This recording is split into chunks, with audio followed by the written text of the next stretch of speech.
Question देखिए बेटा, क्या कह रहा है, zero of the polynomial x square minus k x plus 6 in the ratio 3:2 आपको के की वैल्यू बतानी है। ठीक है ना।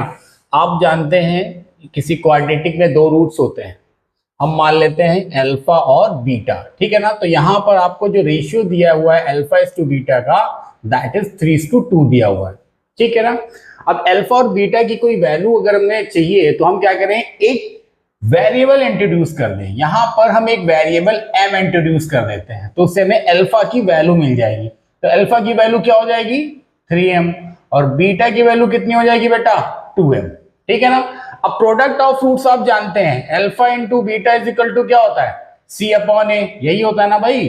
तो c अपॉन ए का मतलब क्या हुआ, इस क्वाड्रेटिक को आप जब ax square plus bx plus c is equal to 0 से कंपेयर करोगे तो c की वैल्यू कितनी आएगी, 6, और a की वैल्यू होगी 1। अल्फा इंटू बीटा, अल्फा की value 3m into 2m and that is equal to 6। तो इसको क्या लिख सकते हैं बेटा, 6m square is equal to 6। It means m square is equal to 1। It means m is equal to plus minus 1। बात समझ आ रही है। m की वैल्यू +1 भी हो सकती है और m की वैल्यू -1 भी हो सकती है। अगर m की वैल्यू हम +1 लेकर चलते हैं, अगर m की वैल्यू +1 लेकर चलते हैं तो अल्फा की वैल्यू क्या होगी, 3, और बीटा की वैल्यू क्या हो जाएगी, 2। बात समझ आ रही है। और अगर m की वैल्यू -1 लेकर चलते हैं तो अल्फा की वैल्यू -3 आ जाएगी और बीटा की वैल्यू -2 आ जाएगी।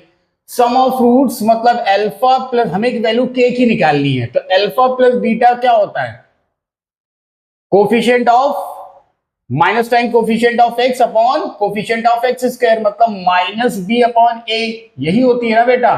तो अल्फा प्लस बीटा की वैल्यू यहां पर b की जगह पर क्या है, -k, तो माइनस ऑफ -k मिलकर क्या हो जाएगा, k, और नीचे 1।